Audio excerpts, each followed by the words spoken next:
नमस्कार, आप देख रहे हैं टेक्सटाइल टाइम्स। मैं हूं आपके साथ डूंगर छोड़ा लेकर हाजिर हूं हमारी खास पेशकश कपड़ा कारोबार की बात डूंगर के साथ। आज हमारा मुद्दा है हाल कारोबार। इस पूरे मुद्दे को लेकर उत्तर भारत की सबसे बड़ी कपड़ा मंडी कानपुर कपड़ा कमेटी के अध्यक्ष चरणजीत सिंह सागरी हमारे साथ में कानपुर से लाइव जुड़े हैं। चरणजीत सिंह जी, पहले तो आपका बहुत बहुत स्वागत हमारे खास कार्यक्रम के अंदर। धन्यवाद सरकार जी। क्या कहोगे, वर्तमान की जो परिस्थिति है उसको लेकर आपकी क्या राय है जी? कोरोना वेव 2 से व्यापार को बहुत ही क्षति पहुंची है।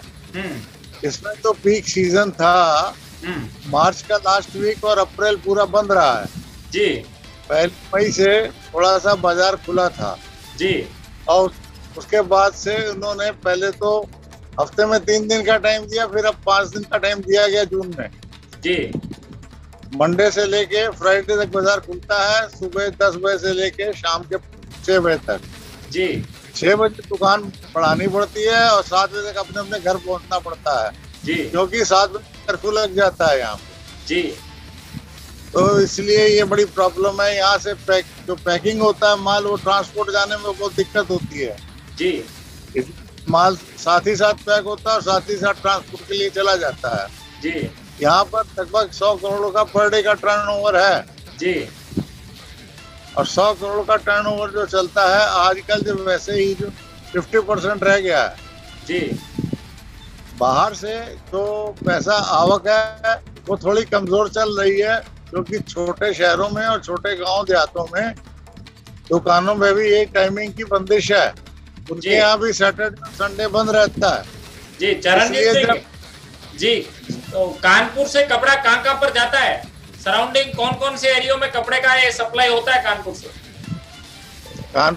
कानपुर से कपड़ा जो जाता है वो पूरे यूपी में जाता है, बिहार में जाता है, झारखंड में जाता है और एमपी मध्य प्रदेश में भी जाता है और नेपाल तक जाता है जी। हाँ जी। तो इसका जो टर्नओवर है साल का, यदि माने जैसे आपने प्रतिदिन 100 करोड़ का बताया, तो कोरोना फर्स्ट वेव और सेकेंड वेव में क्या क्या अंतर रहा? देखिए, फर्स्ट वेव तो थी मार्च में होली पड़ने से यहाँ पर कपड़ा बाजार बंद हो जाता है 1 हफ्ते के लिए जी।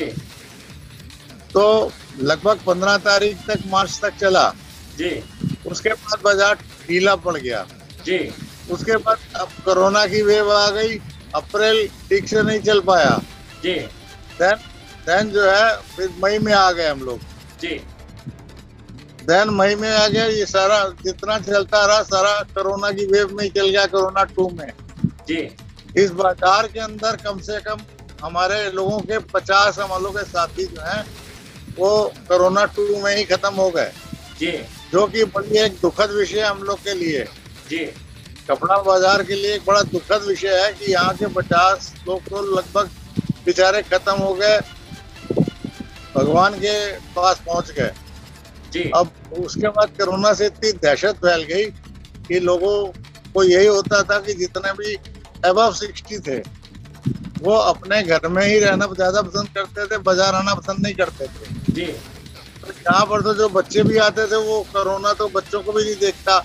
22 साल का बच्चा भी यहाँ पर एक आदमी का खत्म हो गया जिसका इकलौता लड़का था जी। यहाँ पर बड़े बड़े दुखद घटनाएं हुई हैं जिसका बयान करना बहुत मुश्किल है हम लोग के लिए जी।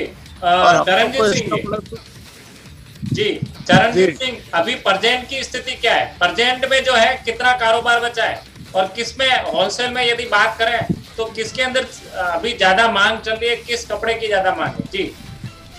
देखिए, मांग तो सब कपड़ों की चलती है बराबर से। अभी प्रेजेंट की स्थिति की बात करें, साड़ी की भी चल रही है, लेडीज सूट की भी चल रही है। अब इधर लगन में जो लगन है ये अब आखिरी दौर में है जी। और यहाँ पर बड़ी जो है वो शक्ति है 26वां आदमी। हाँ जी जी, बताइए। 26वां आदमी शादी में नहीं आ सकता जी।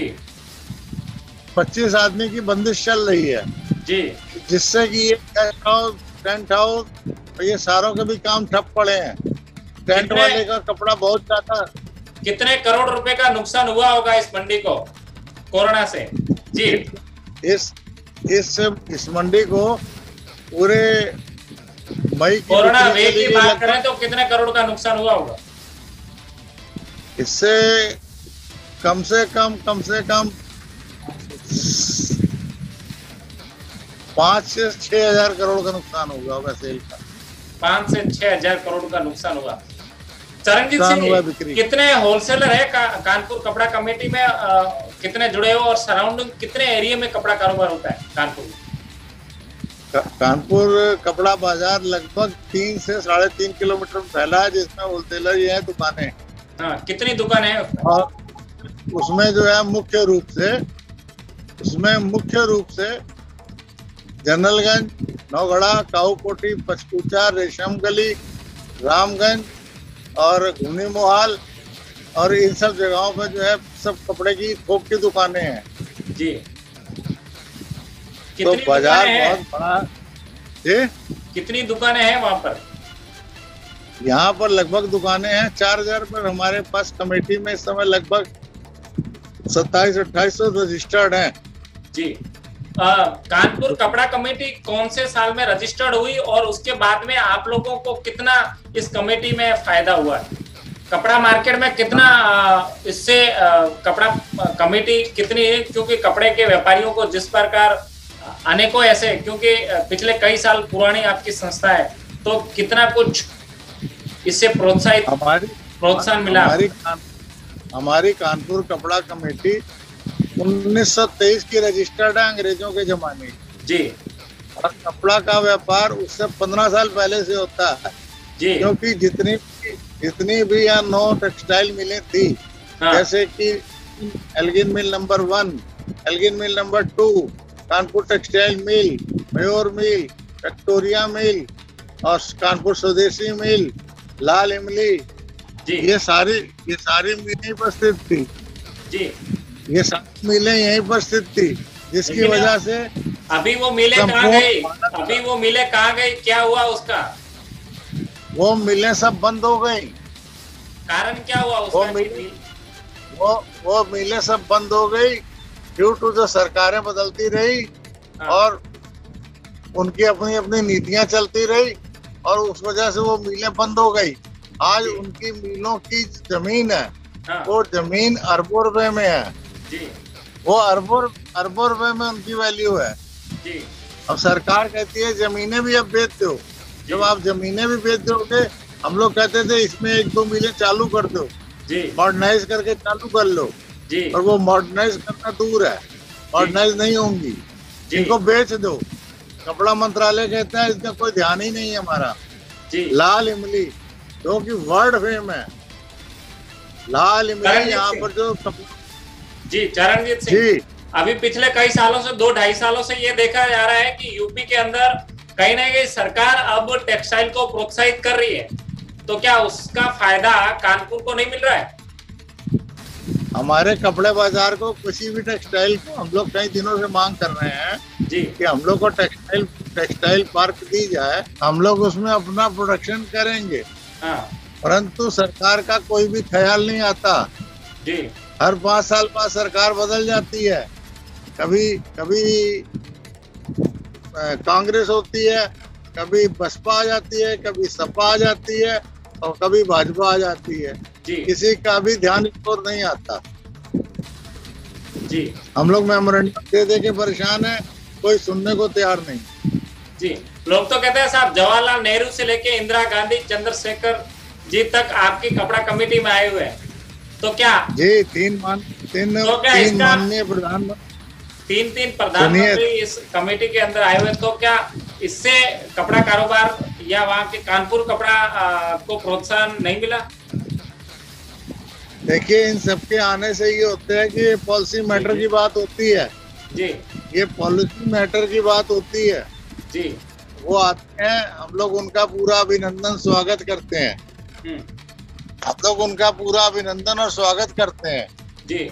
और उसके बाद जो होता है वो यहाँ से कुछ कह के भी जाते हैं तो फिर चले जाते हैं और भूल जाते हैं जी। इसी तरह यहाँ पर 2 मुख्यमंत्री भी आ चुके हैं कानपुर कपड़ा कमेटी में के उसमें प्रोग्रामों में। इसमें हेमवती नंदन बहुगुणा और राम नरेश यादव जैसे मुख्यमंत्री भी आए हैं यहाँ पे, जी परंतु उन्होंने भी बहुत आश्वासन दिए, कोई फायदा नहीं हुआ। जी। चरणजीत सिंह, लास्ट सवाल।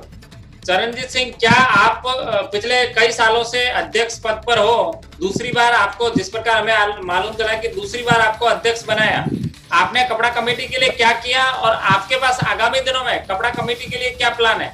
जी। हमने कानपुर कपड़ा बाजार का पूरा उत्थान करने की कोशिश की। 7 बार में मुझे अध्यक्ष पद से सुशोभित किया गया जी, और मैंने कपड़ा बाजार को पूरा मॉडर्नाइज कर दिया।